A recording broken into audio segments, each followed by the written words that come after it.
What was the mission of the summit and what did we accomplish? I think these sorts of summits are always great for people to be able to get together and discuss in a very meaningful way how we address the whole issue of mass atrocity crimes in the world and how we need to stop them.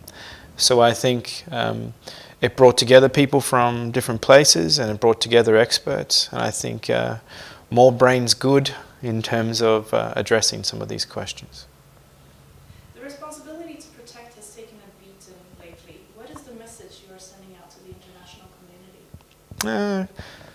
The responsibility to protect, I actually don't think it has taken a beating recently. I think there was a backlash after Libya. I think there was a huge and substantial debate after Libya about whether there was overstretch of the NATO mandate and so forth. But I think support for R2P at the United Nations is just about universal.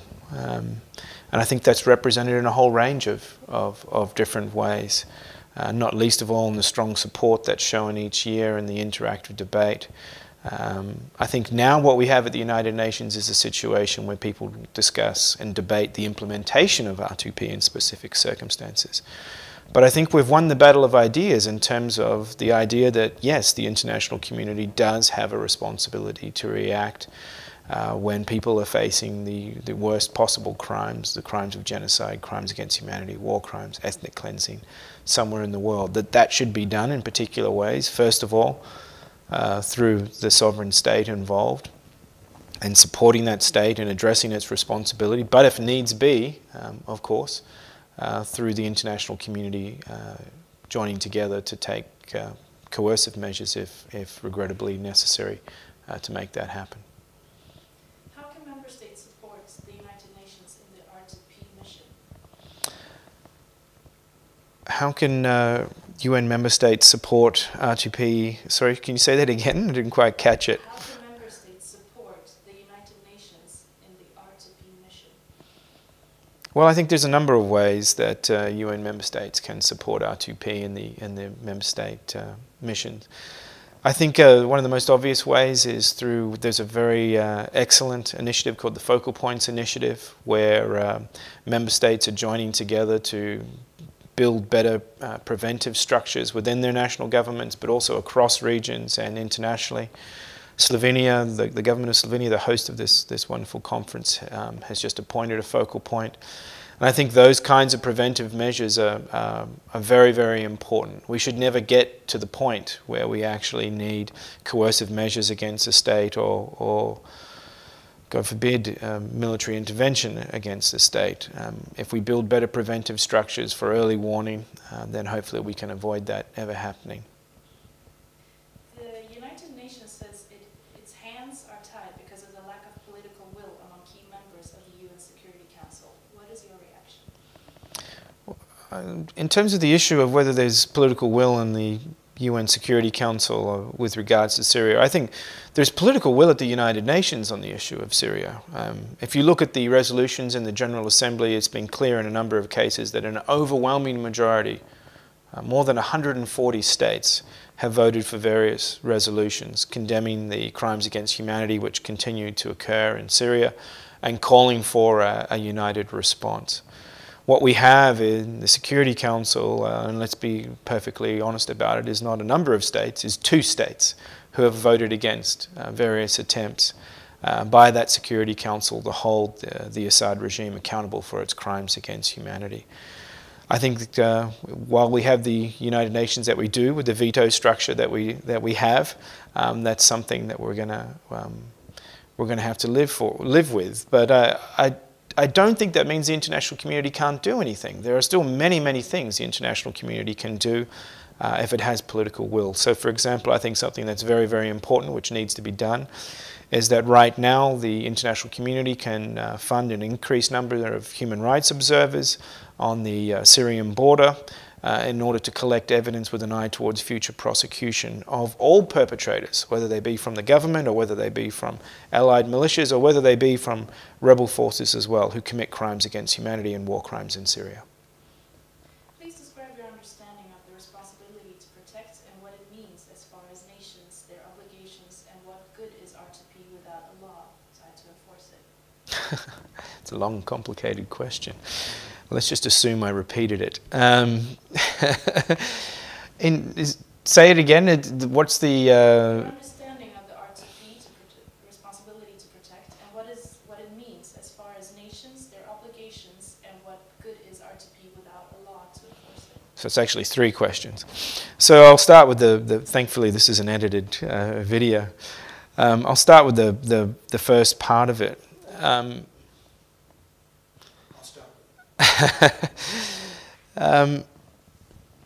What does R2P mean? I think, you know, I've had the opportunity to work in Rwanda after the genocide and in some other countries that have faced mass atrocity crimes, East Timor and elsewhere.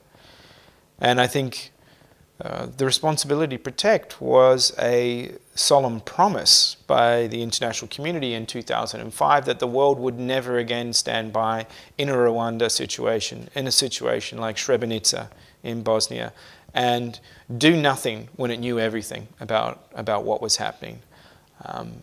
I think that was in many ways the lowest moment in the United Nations history, and it was a result not of false action but of complete and utter inaction. So I think the responsibility to protect is for UN member states, as I said, a solemn promise that they will try to make sure that that situation never happens again. I think there's been tremendous progress with the responsibility to protect in a very short period of time. Remembering it was only adopted at the UN World Summit in 2005. It's now 2012. I think we've seen it emerge as language. It's reframed the whole way that we think about mass atrocity crimes and how to prevent and how to stop mass atrocity crimes.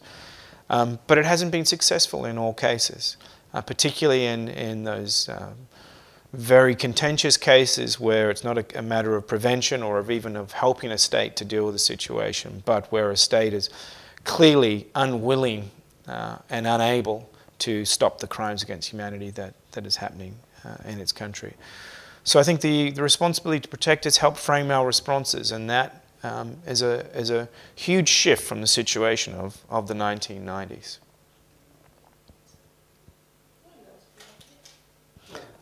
What was the second part of that? Well, what it means as far as nations, their obligations, and what good it is without a law to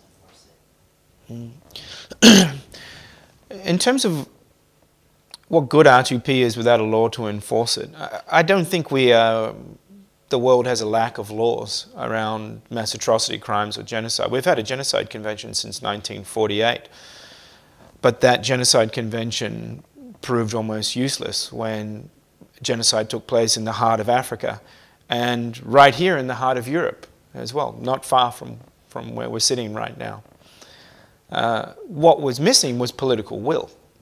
So I don't think it's a question of law and the need for more laws and greater proliferation of laws. I think the laws are there. I think what we need is to strengthen the politics of non-indifference and to strengthen the political will that's necessary to mobilize the international community when necessary to get involved in these issues. What do you think is required to guard against the situation in Syria spreading to the entire Middle East? Yeah, look, in terms of the issue of the violence spreading in the Middle East, I think this is a real and serious concern. And I think this is one of the things that makes the vetoes that were exercised on 3 occasions in the UN Security Council all the more disappointing and I would say disgraceful on behalf of the countries that made those votes. I think there was a chance in Syria, if you go back a year or so from ago, to actually affect the situation in a positive way and to potentially halt the violence. The violence was very asymmetrical. It was by the government against unarmed people. There was no armed rebellion to speak of at that stage. And there were opportunities for the international community to make a real and substantial difference. I think that opportunity was lost, and it was lost in part through the vetoes that were exercised on the Security Council. The situation now is completely changed. I think we have this civil war. It's no longer the situation that it was before. We have a situation where violence is spilling across Syria's borders into Lebanon and into Turkey. destabilizing the entire region, where all sides in this conflict are now dedicated to a military solution to that conflict. And I think that is the greatest tragedy that you could have. In terms of what will happen next, I think none of us know. I mean, there are many people who are talking about worst case scenarios in terms of further destabilization in Lebanon, or of Syria turning into a Lebanon-like situation if you go back to the civil war that took place previously. I think what's absolutely clear is that this is a terrible example of a failure on behalf of the international community to take timely and decisive action when it was needed. So, if I'm correct, can I interpret that to mean that the burden for the situation is more in the hands of the international community than it is in the hands of the Syrians?